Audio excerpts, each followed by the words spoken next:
बरसना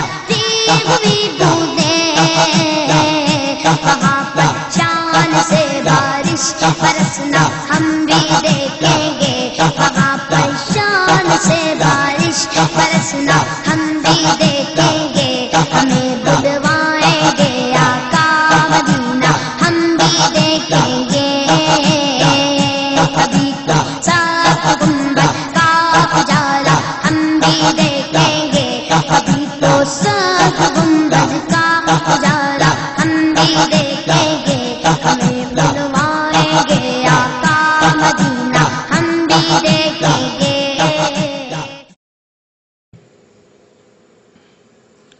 अस्सलामु अलैकुम वरहमतुल्लाहि वबरकातुह। बिस्मिल्लाहिल अज़ीमिल क़ुद्रति वश्शान शदीदिल बत्शि वल बुरहानि हाफ़िज़ुद्दीन वल क़ुरआन। मा शाअ अल्लाहु कान वमा लम यशअ लम यकुन ला हौला वला क़ुव्वता इल्ला बिल्लाहि अलैहि तवक्कलतु व इलैहि उनीब। मा शाअ अल्लाहु कान वमा लम यशअ लम यकुन ला हौला वला क़ुव्वता इल्ला बिल्लाहि अलैहि तवक्कलतु व इलैहि उनीब। मा शाअ अल्लाहु कान वमा लम यशअ लम यकुन ला हौला वला क़ुव्वता इल्ला बिल्लाहि अलैहि तवक्कलतु व इलैहि उनीब। اللهم صل على رسولك سيدنا محمد وعلى آل سيدنا محمد كما صليت وسلمت على إبراهيم وعلى آل إبراهيم وبارك على محمد وعلى آل محمد كما باركت على إبراهيم وعلى آل إبراهيم في العالمين إنك حميد مجيد. أعوذ بالله من الشيطان الرجيم. بسم الله الرحمن الرحيم. ومن الناس من يقول آمنا بالله وباليوم الآخر وما هم بمؤمنين يخادعون الله والذين آمنوا وما يخدعون إلا أنفسهم وما يشعرون بما كانوا يكذبون. وإذا قيل لهم لا تفسدوا في الأرض قالوا إنما نحن مصلحون ألا إنهم هم المفسدون ولكن لا يشعرون. وإذا قيل لهم آمنوا كما آمن الناس قالوا أنؤمن كما آمن السفهاء ألا إنهم هم السفهاء ولكن لا يعلمون. صدق الله مولانا العظيم وصدق وبلغ رسوله النبي الكريم ونحن على ذلك من الشاهدين الشاكرين والحمد لله رب العالمين.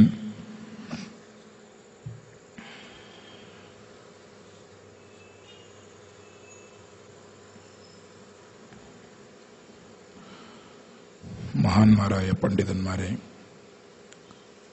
ആദരണീയരായ കാരണവന്മാരെ, സ്നേഹമുള്ള മുതഅല്ലിമീങ്ങളെ, പ്രിയപ്പെട്ട സഹോദരങ്ങളെ, സുഹൃത്തുക്കളെ,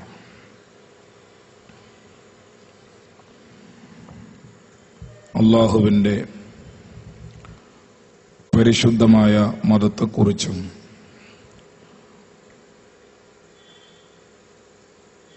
ആ മതത്തിന് സമാന്തരമായി പ്രവർത്തിച്ചുകൊണ്ടിരിക്കുന്ന വഹാബിസത്തിൻ്റെ വിവിധ മുഖങ്ങൾ പരിചയപ്പെടുത്തിയും നാം സംഘടിപ്പിച്ചിട്ടുള്ള പഞ്ചദിന പ്രഭാഷണത്തിൻ്റെ സമാപന ദിവസമാണ് ഇന്ന്.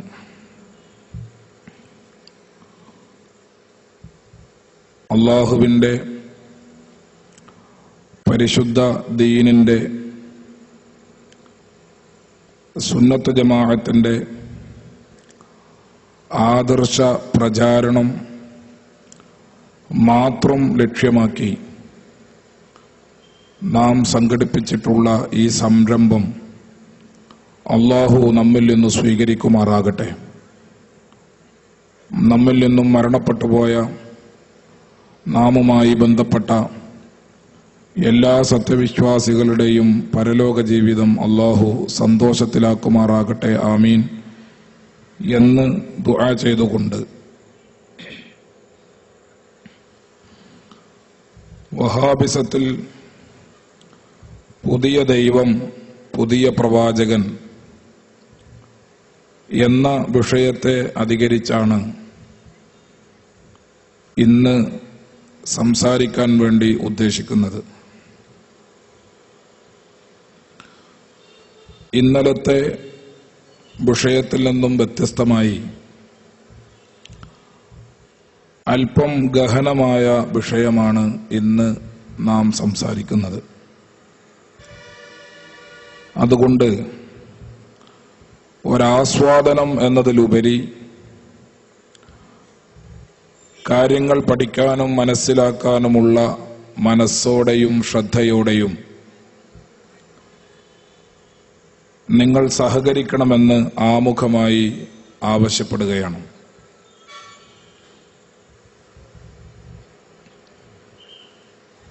അല്ലാഹുവിനെ സംബന്ധിച്ച വിശ്വാസം,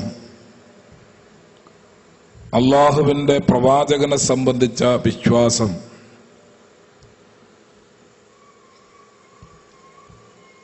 നമ്മെ സംബന്ധിച്ചിടത്തോളം നമ്മുടെ മതത്തിലെ ഏറ്റവും മുഖ്യവും ഏറ്റവും പ്രധാനപ്പെട്ടതുമായ കാര്യമാണ് എന്ന വിഷയം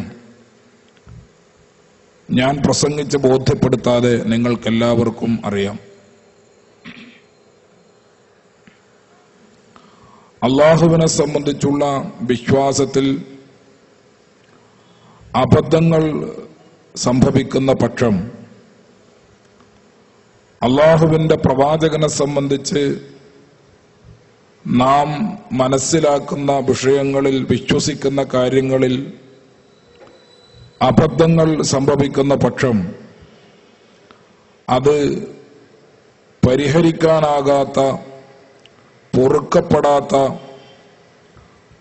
വലിയ പാപമായി പരിഗണിക്കപ്പെടും എന്ന വിഷയവും നമുക്കറിയാവുന്നതാണ്. അതുകൊണ്ട്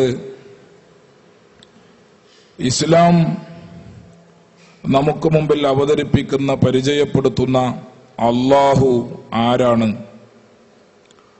അവന്റെ പ്രത്യേകതകൾ എന്തൊക്കെയാണ്,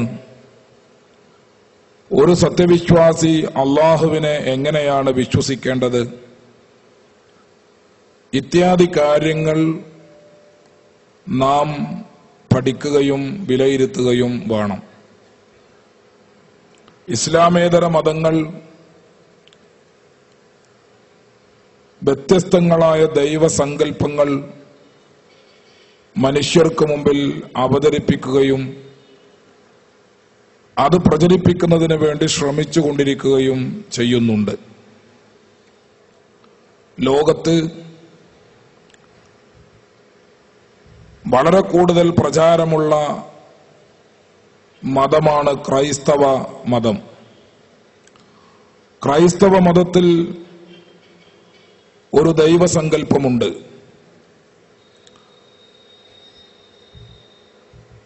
ഒരുപക്ഷെ ആ സങ്കല്പം ആ മതത്തെ സംബന്ധിച്ച് ഭൂഷണവും ബുദ്ധിപരവും യുക്തിദത്തവുമായി അനുഭവപ്പെടുന്നുണ്ടാകാം. പക്ഷേ ക്രൈസ്തവ മതത്തിലെ ദൈവസങ്കല്പം തികച്ചും ബുദ്ധിശൂന്യമായും വികൃതമായും കരുതുകയും അങ്ങനെ പ്രഖ്യാപിക്കുകയും ചെയ്യുന്നതാണ് ഇസ്ലാമിന്റെ സംസ്കാരവും അതിന്റെ വിശ്വാസവും. ക്രൈസ്തവ ദൈവസങ്കല്പത്തെ അല്ലാഹുവിന്റെ ഖുർആൻ തള്ളിക്കളയുകയും നിരാകരിക്കുകയും ചെയ്തിട്ടുണ്ട്. ത്രിയേകത്വം എന്ന പേരിൽ അറിയപ്പെടുന്ന 3 ദൈവങ്ങളെയാണ് ക്രൈസ്തവ മതം പ്രധാനമായും സങ്കല്പിക്കുന്നത്. അതുതന്നെയും സങ്കല്പിക്കപ്പെടുന്നതും വിശ്വസിക്കപ്പെടുന്നതും വളരെ വികൃതമായ രൂപത്തിലാണ്.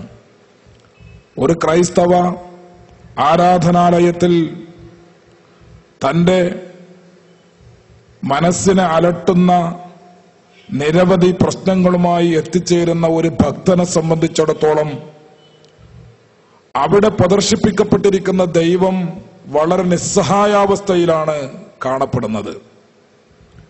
2 കൈകളും മലർത്തിപ്പിടിച്ച് ആ 2 കൈകളിലും ആണിയടിക്കപ്പെട്ട് തല ഒരു ഭാഗത്തേക്ക് ചെരിച്ചു പിടിച്ച് തികച്ചും നിസ്സഹായനായി കാൽപാദങ്ങളിൽ ആണിയടിക്കപ്പെട്ട് ഒരു നിലക്കും അനങ്ങാനോ ചലിക്കാനോ ആകാതെ അനുയായികളാൽ കൊല ചെയ്യപ്പെട്ട ദൈവത്തിന്റെ ജഡമാണ് ഭക്തർക്ക് മുമ്പിൽ, വിശ്വാസികൾക്ക് മുമ്പിൽ ക്രൈസ്തവ ആരാധനാലയങ്ങളിൽ പ്രദർശിപ്പിക്കപ്പെട്ടിരിക്കുന്നത്.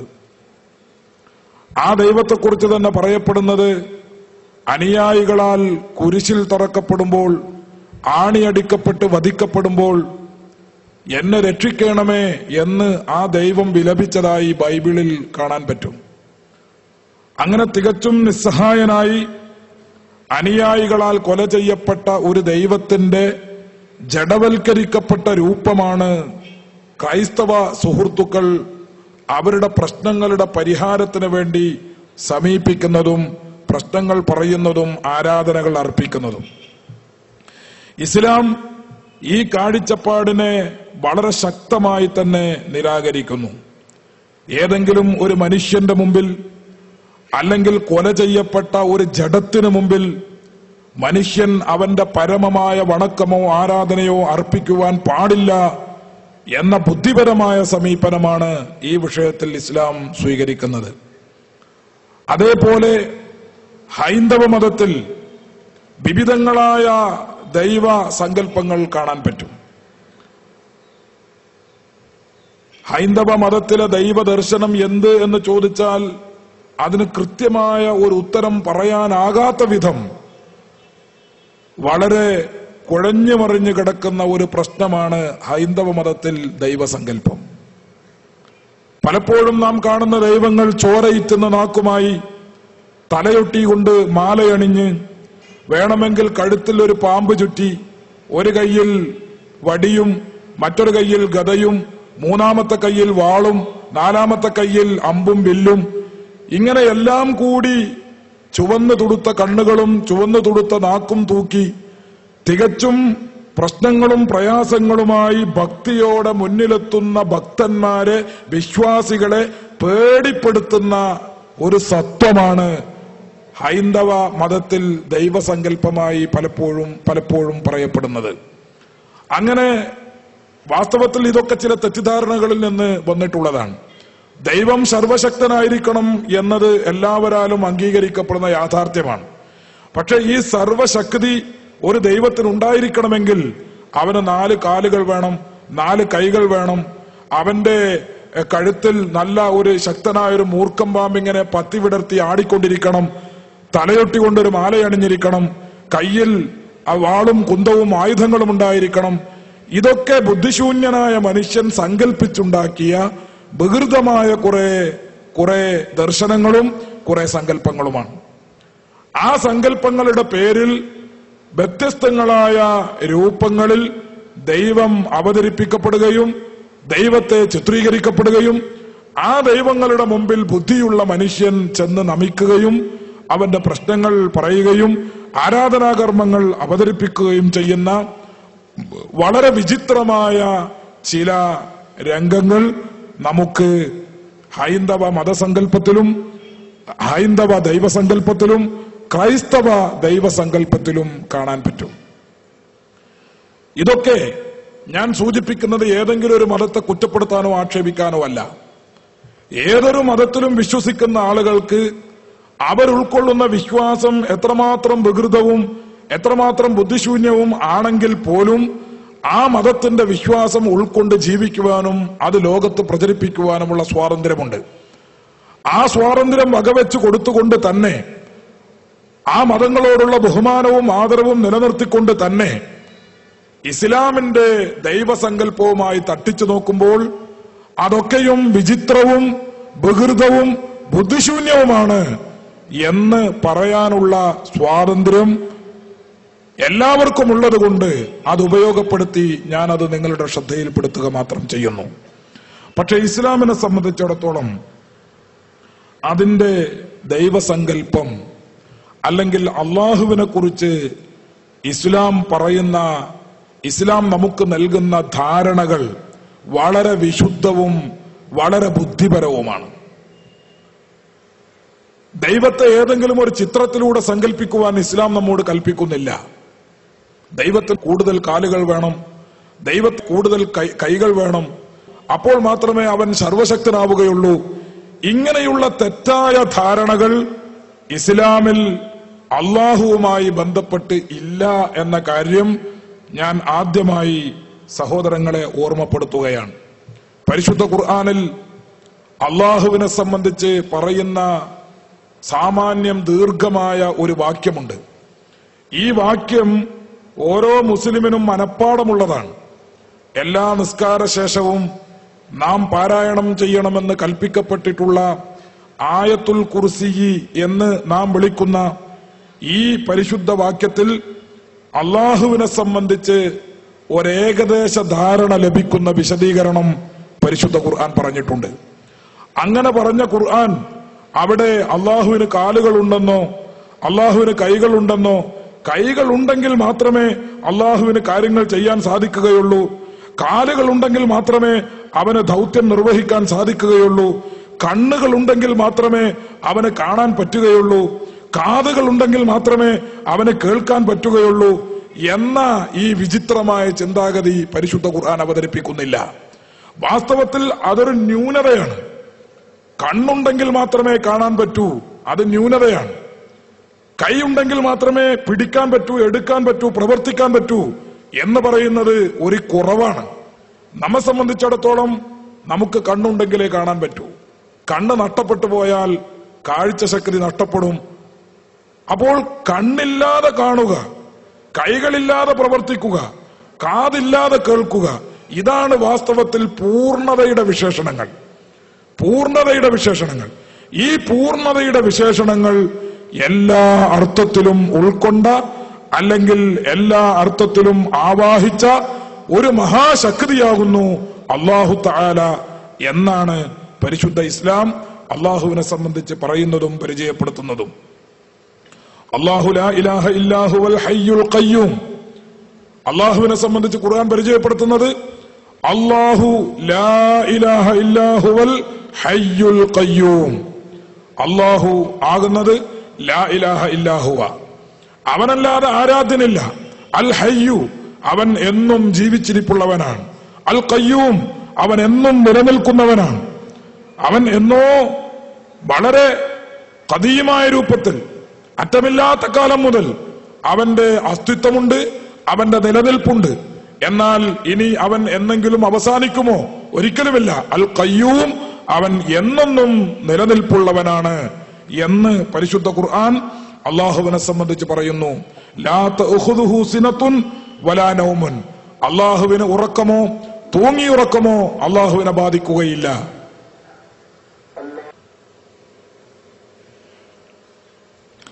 ലാ തഅഖുദുഹു സിനത്തുൻ വലാ നൗം.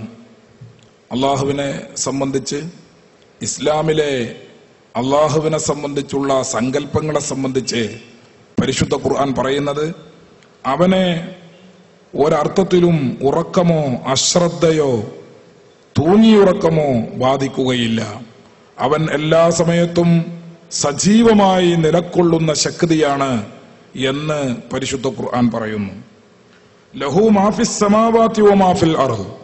ഈ പ്രപഞ്ചത്തിന്റെ എല്ലാ അധികാരവും ഉടമാവകാശവും അള്ളാഹുവിനാണ്. നാം ശ്രദ്ധിക്കേണ്ട കാര്യം, അള്ളാഹുവിനെ സംബന്ധിച്ച് വിശുദ്ധ ഖുർആൻ പറയുന്ന ഭാഗത്തൊന്നും അള്ളാഹുവിന് കാലുകളുണ്ട്, അള്ളാഹുവിന് കൈകളുണ്ട്, അള്ളാഹു ഒരു ജഡവൽക്കരിക്കപ്പെട്ട രൂപമാണ് എന്ന് പറയാൻ ഖുർആൻ ശ്രമിക്കുന്നില്ല.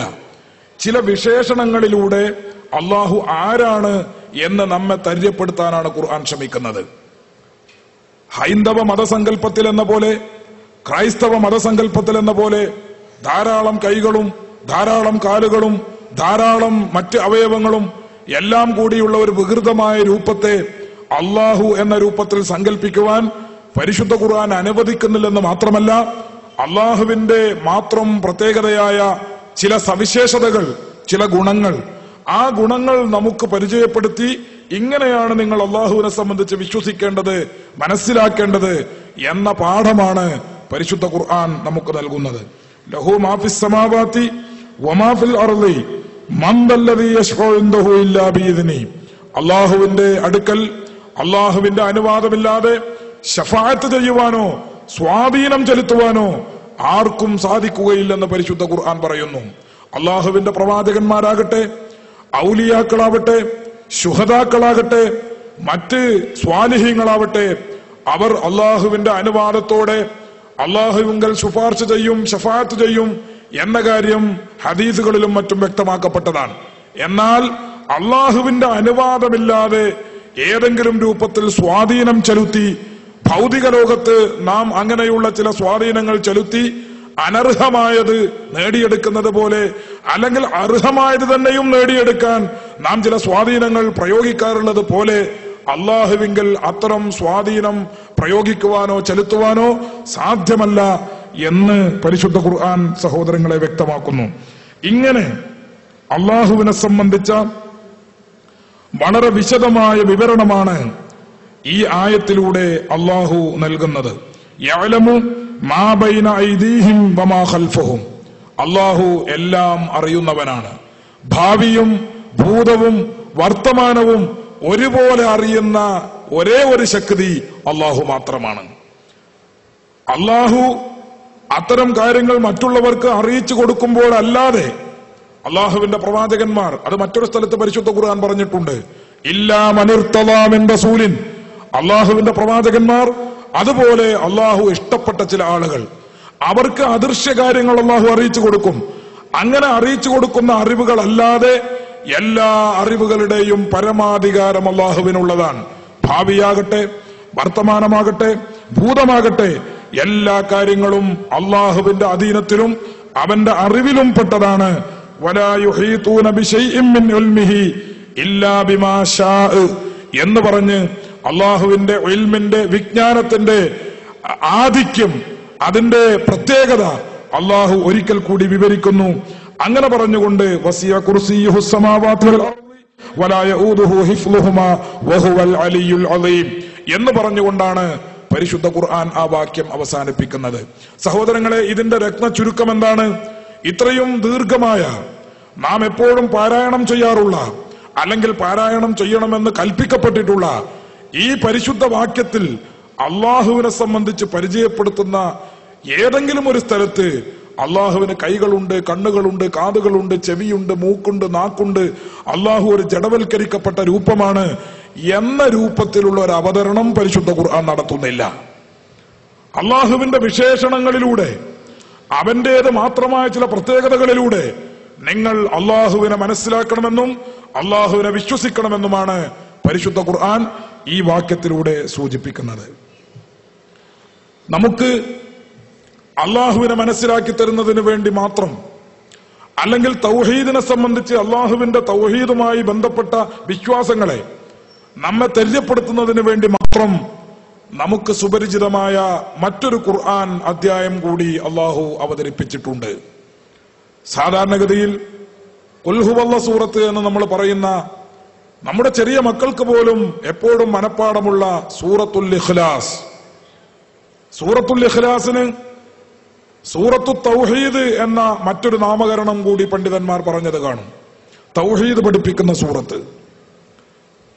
അങ്ങനെ ഈ സൂറത്തു തൗഹീദിൽ, അല്ലെങ്കിൽ സൂറത്തുൽ ഇഖ്ലാസിൽ അള്ളാഹുവിനെ സംബന്ധിച്ച നാം വിശ്വസിച്ചിരിക്കേണ്ട വിശ്വാസങ്ങളെ വളരെ ഹ്രസ്വമായ രൂപത്തിൽ ഖുർആൻ നമുക്ക് പരിചയപ്പെടുത്തി തരുന്നു. ഖുൽ ഹുവല്ലാഹു അഹദ് അല്ലാഹു സ്വമദ് ലം യലിദ് വലം യൂലദ് വലം യകുൽ ലഹു കുഫുവൻ അഹദ്. കൊച്ചു കൊച്ചു പ്രയോഗങ്ങളാണ്.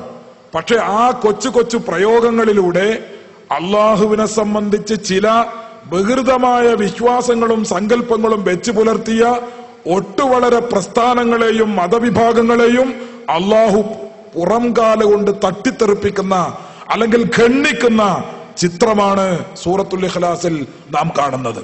ഓരോ കൊച്ചു പദവും ഓരോ വിഭാഗവും അള്ളാഹുവിനെ സംബന്ധിച്ച് സങ്കല്പിച്ചുണ്ടാക്കിയ തെറ്റായ വിശ്വാസങ്ങളെ നിരാകരിക്കുകയും ഖണ്ഡിക്കുകയും ചെയ്യുന്ന പദങ്ങളാണ്. ഖുൽ, നബിയെ തങ്ങൾ പ്രഖ്യാപിക്കണം, ഹുവ, വസ്തുത, അള്ളാഹുവാകുന്നത് അഹദുൻ, ഏകനാകുന്നു. അള്ളാഹു ഏകനാണ്, അവൻ മാത്രമാണ് ഏകൻ. ഇത് ഒരു വലിയ ജനവിഭാഗത്തിനുള്ള മറുപടിയാണ്. അള്ളാഹു ഏകനല്ലെന്നും അവന്റെ കൂടെ കുറെ പങ്കാളികളുണ്ടെന്നും വിശ്വസിച്ച ഒട്ടുവളരെ ജനങ്ങൾ അക്കാലത്തും ഇക്കാലത്തും ജീവിച്ചിരിപ്പുണ്ട്. അള്ളാഹുവിന്റെ കൂടെ കുറെ പങ്കാളികളുണ്ട്, കുറെ വേറെയും ദൈവങ്ങളുണ്ട് എന്ന് വിശ്വസിച്ച് സങ്കല്പിച്ച് കഴിയുന്ന ജീവിക്കുന്ന കുറെ ആളുകൾ വിവിധങ്ങളായ മതവിഭാഗങ്ങളിൽ ആയി ഉണ്ട്. ആ മതവിഭാഗങ്ങളെ മൊത്തവും നിരാകരിച്ചുകൊണ്ട് നിങ്ങൾ പറയുന്നത് ശരിയല്ല. ഇന്നല്ലാഹ സാലിസു സലാസ, അള്ളാഹു മൂന്നെണ്ണമുണ്ട്, ആ മൂന്നിൽ ഒന്നാണ് അള്ളാഹു എന്ന് പറയുന്ന ക്രൈസ്തവ സങ്കല്പം പരിശുദ്ധ ഖുർആൻ ഈ വാക്യത്തിലൂടെ നിരാകരിക്കുകയാണ്. അതുപോലെ ബഹുദൈവങ്ങളെ സങ്കല്പിച്ചുകൊണ്ട് ആ ദൈവിക സഭയുടെ അധ്യക്ഷനാണ് അള്ളാഹു എന്ന് പറയുന്ന ബഹുദൈവവാദികളുടെ വാദത്തെയും അള്ളാഹു ഈ ഒരൊറ്റ ഖുർആൻ വാക്യം കൊണ്ട് സഹോദരങ്ങളെ ഖണ്ഡിക്കുകയും തകർക്കുകയും ചെയ്യുന്നു എന്ന കാര്യം നാം പ്രത്യേകമായി ശ്രദ്ധിക്കണം. അതിനുശേഷം മറ്റൊരു വിശദമായ ഒരു വിശദീകരണം ഒരു കൊച്ചു പദത്തിലൂടെ അള്ളാഹു നമുക്ക് നൽകുന്നു. അള്ളാഹു സ്വമദ്, അള്ളാഹു സ്വയം പര്യാപ്തതയുള്ള ശക്തിയാണ്, സ്വയം പര്യാപ്തനായ ഏകനാണ്. പലപ്പോഴും പലരും സംശയമുന്നയിച്ചേക്കാം, അള്ളാഹു ഏകനാണ് എന്ന് പറയുമ്പോൾ അതെന്തിത്ര പറയാനിരിക്കുന്നു, ഞാനും ഏകനല്ലേ? നമ്മൾ ഓരോരുത്തരെ സംബന്ധിച്ചും ആലോചിക്കുമ്പോ നാം ഓരോരുത്തരും ഏകന്മാരാണല്ലോ. നമ്മെ സംബന്ധിച്ച് അഹദ്, ഞാൻ ഏകനാണ്, അല്ലെങ്കിൽ വാഹിദുൻ, ഞാൻ ഒരുത്തനാണ് എന്ന് നമ്മിൽ ഓരോ വ്യക്തിയെക്കുറിച്ചും പറയാമല്ലോ. അള്ളാഹു കേൾവിയുള്ളവനാണ് എന്ന് പറഞ്ഞാൽ ശ്രോതാവ് ചോദിക്കുമല്ലോ, എനിക്കും കേൾവിയുണ്ടല്ലോ. അള്ളാഹു കാഴ്ചയുള്ളവനാണ് എന്ന് ഖുർആൻ പ്രഖ്യാപിക്കുമ്പോൾ അത് കേൾക്കുന്ന ശ്രോതാവ് ചോദിക്കും, എനിക്കുമുണ്ടല്ലോ കാഴ്ച. അള്ളാഹു ശക്തിയുള്ളവനാണ് എന്ന് ഖുർആൻ പറയുമ്പോൾ അത് കേൾക്കുന്ന ശ്രോതാവ് ചോദിക്കും, എനിക്കുമുണ്ടല്ലോ ശക്തി. അള്ളാഹു വിവരമുള്ളവനാണ്, ഇൽമുള്ളവനാണ് എന്ന് ഖുർആൻ പറയുമ്പോൾ ശ്രോതാവ് സ്വാഭാവികമായും ചോദിക്കും, എനിക്കുമുണ്ടല്ലോ വിവരം, ഞാനും വിവരമുള്ളവനാണല്ലോ. ഇത്തരം കുറെ ചോദ്യങ്ങളുണ്ട്. അള്ളാഹു സഹായിക്കുന്ന മുഗീസാണ്, മുഗീസ് സഹായിക്കുന്നവനാണ് അള്ളാഹു എന്ന് പറയുമ്പോൾ അവിടെ ചോദ്യമുണ്ട്, സഹായിക്കുന്ന എത്ര പേരുണ്ട് ലോകത്ത്? നാം ഓരോരുത്തരും പലരെയും പല രൂപത്തിലും സഹായിക്കാറുണ്ടല്ലോ. അപ്പൊ അള്ളാഹു സഹായിക്കുന്നവനാണ്, ഞാനും സഹായിക്കുന്നവനാണ്. അള്ളാഹു കേൾക്കുന്നവനാണ്, എനിക്കും കേൾവിയുണ്ട്. അള്ളാഹു കാണുന്നവനാണ്, ഞാനും കാണുന്നുണ്ട്. അള്ളാഹു വിവരമുള്ളവനാണ്, എനിക്കും വിവരമുണ്ട്. ഇങ്ങനെ വരുമ്പോൾ അള്ളാഹുവിന്റെ ഈ വിശേഷണങ്ങൾ സൃഷ്ടികളുടെ വിശേഷണങ്ങളിൽ നിന്ന് എങ്ങനെയാണ് വേറിട്ട് മനസ്സിലാക്കുക? അതിനുള്ള ഒറ്റമൂലിയാണ് അള്ളാഹുവിന്റെ ഖുർആൻ പറയുന്നത് അള്ളാഹു സ്വമദ്, അള്ളാഹു സ്വയം പര്യാപ്തതയുള്ള ശക്തിയാണ്. നമ്മുടെ കേൾവി അള്ളാഹുവിനെ ആശ്രയിച്ചാണ് നിൽക്കുന്നത്, നമ്മുടെ കാഴ്ച അള്ളാഹുവിനെ ആശ്രയിച്ചാണ് നിൽക്കുന്നത്, നമ്മുടെ ശക്തി അള്ളാഹുവിനെ ആശ്രയിച്ചാണ് നിൽക്കുന്നത്, നമ്മുടെ വിജ്ഞാനം അള്ളാഹുവിനെ ആശ്രയിച്ചാണ് നിൽക്കുന്നത്, നമ്മുടെ കാഴ്ച അള്ളാഹുവിനെ ആശ്രയിച്ചാണ് നിൽക്കുന്നത്. നമ്മുടെ ഈ വിരലിന്റെ ചലനം പോലും ഓരോ നിമിഷവും അള്ളാഹുവിനെ ആശ്രയിച്ചാണ് നിൽക്കുന്നത്. അതേസമയം അള്ളാഹുവിന്റെ കേൾവിയോ അവന്റെ കാഴ്ചയോ അവന്റെ കഴിവോ അവന്റെ വിജ്ഞാനമോ അവന്റെ മറ്റെന്തെങ്കിലും വിശേഷണമോ മറ്റാരെയും ആശ്രയിച്ചുകൊണ്ടല്ല നിൽക്കുന്നത്. അവ സ്വയം പര്യാപ്തമാണ്. ഇതാണ് രണ്ടും തമ്മിലുള്ള വ്യത്യാസം. ഇശാ ബാങ്ക് നമ്മൾ ശ്രദ്ധിച്ചു. ഇശാ ബാങ്ക് കൊടുക്കുന്ന സമയത്ത് പള്ളിയിൽ നിന്ന് വിളിച്ചു പറഞ്ഞു, ഹയ്യ അല സ്വലാ, നിസ്കാരത്തിലേക്ക് വരുവീൻ, വിജയത്തിലേക്ക് വരുവീൻ എന്ന് വിളിച്ചു പറഞ്ഞപ്പോൾ നാം എല്ലാവരും അതിന് ഉത്തരം ചെയ്തത് എന്താണ്? ലാ ഹൗല വലാ ഖുവ്വത ഇല്ലാ ബില്ലാഹ്. ബാങ്ക് കൊടുക്കുന്ന വ്യക്തി നിൽക്കുന്ന സ്ഥലത്തിന്റെ തൊട്ടടുത്ത് ഒന്നാം സ്വഫിൽ ഒരു വ്യക്തി ഇരിക്കുന്നു എന്നിരിക്കട്ടെ. ആ വ്യക്തിയെ സംബന്ധിച്ചിടത്തോളം ഇഖാമത്ത് കൊടുത്താൽ എഴുന്നേറ്റ് നിസ്കരിച്ചാൽ മതി. പക്ഷേ ആ ബാങ്ക് കൊടുക്കുന്ന വ്യക്തിയുടെ കാലിന്റെ ചോട്ടിലിരിക്കുന്ന ഈ വ്യക്തിയും നിസ്കാരത്തിലേക്ക് വരുവീൻ എന്ന് പള്ളിയിൽ നിന്ന് വിളിച്ചു പറയുമ്പോൾ, മുഅദ്ദിൻ വിളിച്ചു പറയുമ്പോൾ, ആ ഒന്നാം സ്വഫിലിരിക്കുന്ന വ്യക്തി എന്താണ് മറുപടി പറയേണ്ടത്? ലാ ഹൗല വലാ ഖുവ്വത ഇല്ലാ ബില്ലാഹ്. സാധിക്കുകയില്ല. ഞാൻ ഒന്നാം സ്വഫിലുണ്ട്, ശരിയാണ്. ഞാൻ ഈ മിഹ്റാബിന്റെ തൊട്ട് തന്നെയുണ്ട്, ശരിയാണ്. പക്ഷേ ലാ ഹൗല വലാ ഖുവ്വത ഇല്ലാ ബില്ലാഹ്, എനിക്ക് സാധിക്കുകയില്ല. ഇഖാമത്ത് കൊടുക്കുന്ന സമയത്ത് ഇവിടെ നിന്ന് എഴുന്നേൽക്കാൻ കഴിയുമോ എന്നതിന് യാതൊരു ഗ്യാരണ്ടിയുമില്ല. അതുകൊണ്ട് ഇല്ലാ ബില്ലാഹിൽ അലിയിൽ അളീം, മഹാനായ സർവശക്തനായ ഉന്നതനായ അള്ളാഹു കഴിവ് നൽകിയാൽ ഞാൻ വരാം, കഴിവ് നൽകിയാൽ ഞാൻ എഴുന്നേൽക്കാം എന്ന ഉത്തരമാണ് ഒരു മനുഷ്യൻ കൊടുക്കേണ്ടത് എന്ന് ഇസ്ലാം നിർദ്ദേശിക്കുന്നു. ബഹുമാനപ്പെട്ട ഇമാം നവവി റഹ്മത്തുള്ളാഹി അലൈഹി ഈ വാക്യത്തെ വിശദീകരിച്ചുകൊണ്ട് പറയുന്നുണ്ട്, ചലിക്കാനാവുകയില്ല, അനങ്ങാനാവുകയില്ല, ഒന്ന് ചിരിക്കാൻ പോലും സാധിക്കുകയില്ല. ഇല്ലാ ബില്ലാഹിൽ അലിയിൽ അളീം. അപ്പോൾ നമ്മുടെ ചലനത്തിലും നമ്മുടെ അടക്കത്തിലും നമ്മുടെ ഒതുക്കത്തിലും എല്ലാം ഓരോ നിമിഷവും നാം അള്ളാഹുവിനെ ആശ്രയിച്ചുകൊണ്ടാണ് നിലകൊള്ളുന്നത്. എന്നാൽ അള്ളാഹുവാകുന്ന ശക്തി അവന്റെ ശക്തിയിലോ വിജ്ഞാനത്തിലോ കഴിവിലോ ഒരിക്കലും ഒരു നിമിഷത്തിലും ആരെയും ആശ്രയിക്കുന്നില്ല. അല്ലാഹു സ്വമദ്, അവൻ സ്വയം പര്യാപ്തനായ ശക്തിയാകുന്നു. ഇതാണ് വാസ്തവത്തിൽ അള്ളാഹു നമുക്ക് നൽകുന്ന സഹായവും ബദരീങ്ങൾ നമുക്ക് നൽകുന്ന സഹായവും തമ്മിലുള്ള വ്യത്യാസം. അള്ളാഹുവെ സഹായിക്കണമേ എന്ന് നാം പറയുന്നതും ബദരീങ്ങളെ സഹായിക്കണമേ എന്ന് പറയുന്നതും തമ്മിൽ ഉള്ള വ്യത്യാസം എന്താണ്? അള്ളാഹുവെ സഹായിക്കണമേ എന്ന് പറഞ്ഞാൽ അത് അള്ളാഹുവിനുള്ള ഇബാദത്താണ്, അള്ളാഹുവിനുള്ള ആരാധനയാണ്.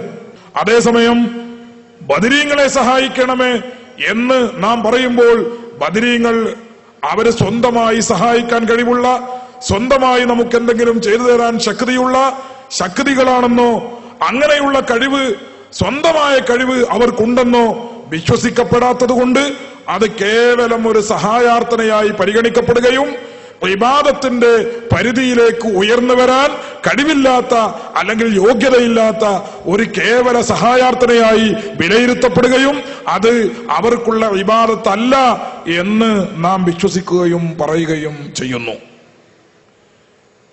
ഇതാണ് പരിശുദ്ധ ഖുർആൻ അള്ളാഹുവിനെ സംബന്ധിച്ച് നമുക്ക് പരിചയപ്പെടുത്തി തരുന്നത്. അതുകൊണ്ട് തീർന്നില്ല. അതേ അധ്യായത്തിൽ തന്നെ അള്ളാഹു പറയുന്നു, ലം യലിദ് വലം യൂലദ്. അള്ളാഹു ഒരിക്കലും സന്താനോൽപാദനം നടത്തുന്നവനല്ല. വലം യൂലദ്, അള്ളാഹു മറ്റൊരുത്തന്റെ സന്താനവുമല്ല. അള്ളാഹു മകനല്ല, അള്ളാഹു പിതാവല്ല. ഇത് രണ്ടും വിശ്വസിക്കപ്പെട്ടിരുന്നു. ക്രൈസ്തവ മതത്തിന്റെ ആളുകളും അതുപോലെ മക്കയിലുണ്ടായിരുന്ന ബഹുദൈവ വിശ്വാസികളിൽ പലരും അള്ളാഹുവിനെ സംബന്ധിച്ച് ഇങ്ങനെയുള്ള വിചിത്രമായ വിശ്വാസങ്ങൾ വെച്ച് പുലർത്തിയിരുന്നു. ഈസാ നബി അലൈഹിസ്സലാമിനെ സംബന്ധിച്ച് അതുപോലെ ഉസൈറിനെ സംബന്ധിച്ച് ഒക്കെ വിശ്വസിക്കപ്പെടുന്നത് അവർ അള്ളാഹുവിന്റെ മക്കളാണ് എന്നാണ്. ഈസയെ സംബന്ധിച്ച് അള്ളാഹുവിന്റെ മകൻ, അള്ളാഹുവിന്റെ പുത്രൻ എന്ന് വിശ്വസിക്കപ്പെടുന്നു. ഉസൈറിനെ സംബന്ധിച്ച് അള്ളാഹുവിന്റെ പുത്രൻ എന്ന് വിശ്വസിക്കപ്പെടുന്നു. അങ്ങനെ വിശ്വസിക്കുന്ന ധാരാളം വികൃതമായ വിശ്വാസത്തിന്റെ ആളുകളെ ഖണ്ഡിച്ചുകൊണ്ടും നിരാകരിച്ചുകൊണ്ടും അള്ളാഹു പറയുന്നു, ലം യലിദ് വലം യൂലദ്, അള്ളാഹു ഒരിക്കലും മകനല്ല, അള്ളാഹു പിതാവുമല്ല എന്ന് ഖുർആൻ പറയുന്നു. അവസാനം എല്ലാ കാര്യങ്ങളെയും ഉൾപ്പെടുത്തിക്കൊണ്ട് പരിശുദ്ധ ഖുർആൻ നമ്മോട് പറയുന്നു, വലം യകുല്ലഹു കുഫുവൻ അഹദ്, അള്ളാഹുവിന് തുല്യമായി അവനോട് സാമ്യപ്പെടുത്താവുന്ന യാതൊരു ശക്തിയും യാതൊരു വ്യക്തിയും ലോകത്തില്ല എന്ന് അള്ളാഹുവിന്റെ ഖുർആൻ സഹോദരങ്ങളെ അന്തിമമായി പ്രഖ്യാപിക്കുകയാണ്. ലം യലിദ് വലം യൂലദ് വലം യകുല്ലഹു കുഫുവൻ അഹദ്, അള്ളാഹുവിനോട് കിടപിടിക്കുന്ന അള്ളാഹുവിനോട് തുല്യപ്പെടുത്താവുന്ന യാതൊരു ശക്തിയും ലോകത്തില്ല എന്ന് വിശ്വസിച്ചു കൊള്ളണമെന്ന് പരിശുദ്ധ ഖുർആൻ ഈ സൂറത്തുൽ ഇഖ്ലാസിലൂടെ നമ്മോട് പറയുന്നു. സൂറത്തു ശൂറയുടെ 110-ാമത്തെ വാക്യത്തിൽ ഈ കാര്യം അള്ളാഹു ഒന്നുകൂടി വ്യക്തമാക്കുന്നുണ്ട്. ലൈസ കമിസ്ലിഹി ശൈഉൻ വഹുവസ് സമീഉൽ ബസീർ, അള്ളാഹുവിനെ പോലെ ഒന്നുമില്ല. അള്ളാഹുവിനെ പോലെ എന്ന് പറയാൻ പറ്റുന്ന ഒന്നുമില്ല. എല്ലാ അർത്ഥത്തിലും അള്ളാഹുവിന് സാദൃശ്യമായ, അള്ളാഹുവിന് തുല്യമായ ശക്തികളെ, വ്യക്തികളെ, സൃഷ്ടികളെ പൂർണ്ണമായും നിരാകരിക്കുകയും പൂർണ്ണമായും നിഷേധിക്കുകയും ചെയ്യുന്ന രീതിയാണ് പരിശുദ്ധ ഖുർആൻ സ്വീകരിക്കുന്നത്, ഇസ്ലാം നമ്മോട് പറയുന്നത്. ഇത്രയും നാം വിശദീകരിച്ചതിൽ നിന്ന് സഹോദരങ്ങളെ, അള്ളാഹു ആരാണ്? അള്ളാഹുവിനെ സംബന്ധിച്ച് നാം എങ്ങനെയാണ് മനസ്സിലാക്കേണ്ടത്? അള്ളാഹുവിനെ സംബന്ധിച്ച് ഏതൊക്കെ രീതിയിലുള്ള വിശ്വാസങ്ങളാണ് നാം വെച്ച് പുലർത്തേണ്ടത് എന്നതിനെ കുറിച്ചുള്ള ഒരേകദേശ ചിത്രം നമുക്ക് ലഭിച്ചിട്ടുണ്ട്. നമ്മുടെ മനസ്സിൽ നാം എന്തൊക്കെ സങ്കല്പങ്ങൾ അള്ളാഹുവിനെ സംബന്ധിച്ച് നെയ്തുണ്ടാക്കുന്നുവോ പടച്ചുണ്ടാക്കുന്നുവോ അതുപോലെയൊന്നുമല്ല അള്ളാഹു. എങ്ങനെയൊക്കെ സങ്കല്പിച്ചാലും അതിനൊക്കെ അതീതമായ, അതിനൊന്നും വിധേയപ്പെടാത്ത ഒരു ശക്തിയാണ് അള്ളാഹു.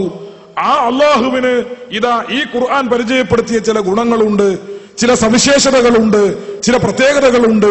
ആ സവിശേഷതകളിലൂടെ, പ്രത്യേകതകളിലൂടെ, ഗുണങ്ങളിലൂടെ മാത്രമേ അള്ളാഹുവിനെ സംബന്ധിച്ച് മനസ്സിലാക്കാൻ പറ്റൂ.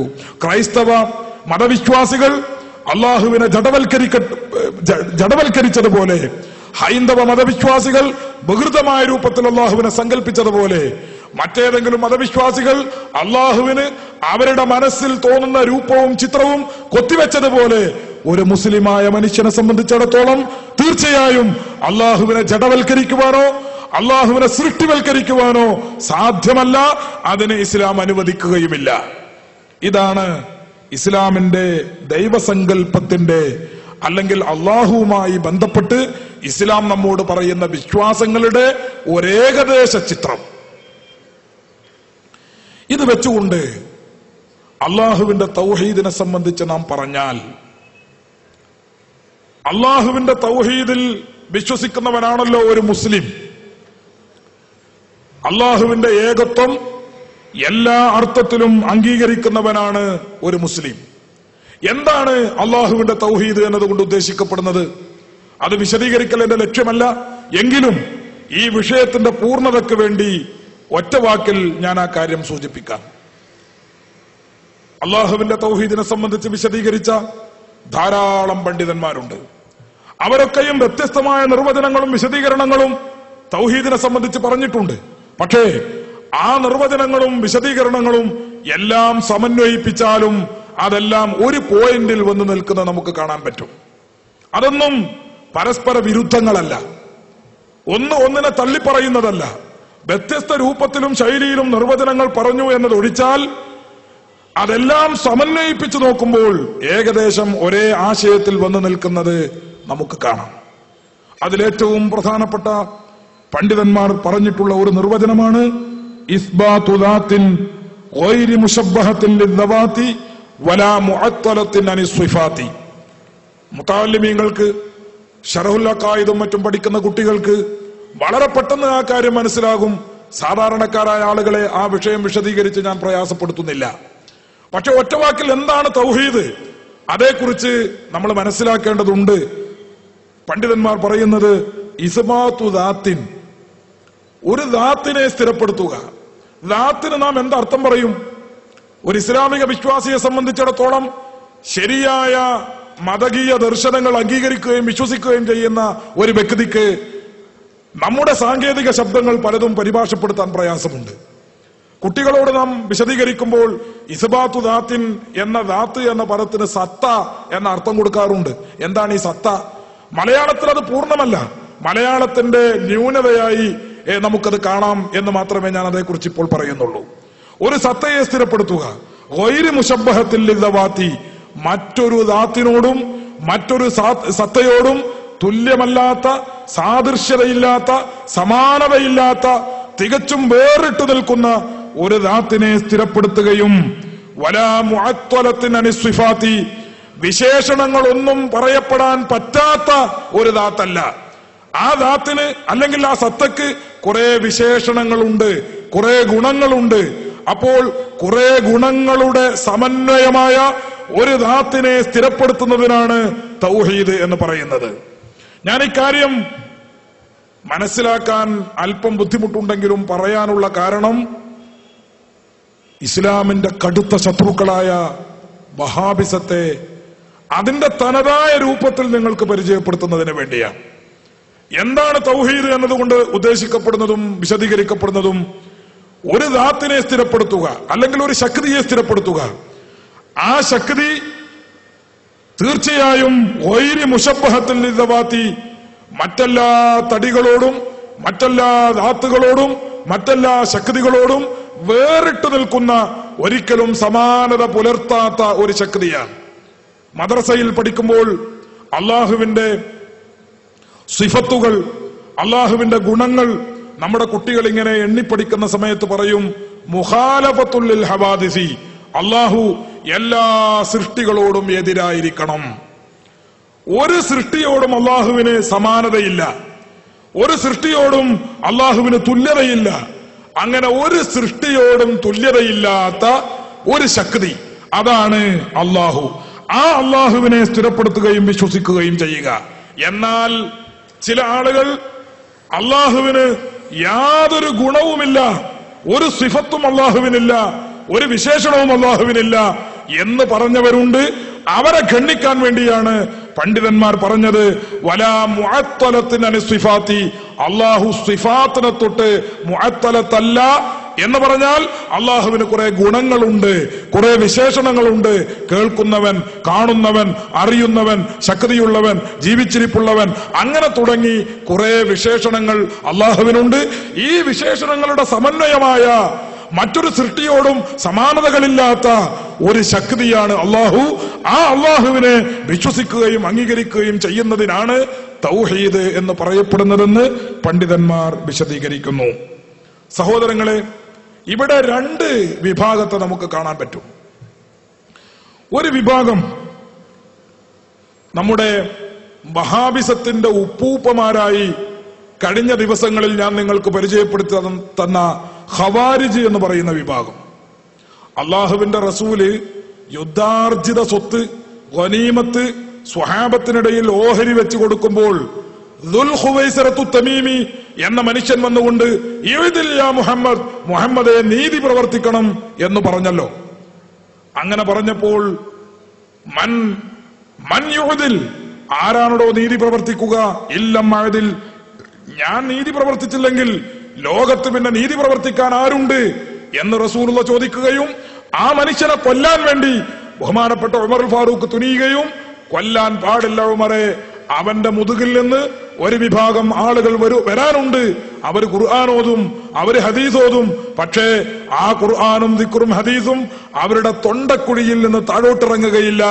അവര് ബില്ലിൽ നിന്ന് അമ്പ് എപ്രകാരം തെറിച്ചു പോകുന്നുവോ അപ്രകാരം അള്ളാഹുവിന്റെ ദീനിൽ നിന്ന് തെറിച്ചു പോകുമെന്ന് അള്ളാഹുവിന്റെ റസൂല് മുന്നറിയിപ്പ് നൽകുകയും ആ ദുൽ ഖുവൈസറത്തു തമീമിയുടെ സന്താന പരമ്പരയിലാണ് ഇബ്നു അബ്ദുൽ വഹാബ് എന്ന് പറയുന്ന വഹാബിസത്തിന്റെ സ്ഥാപകൻ ജനിക്കുന്നത്.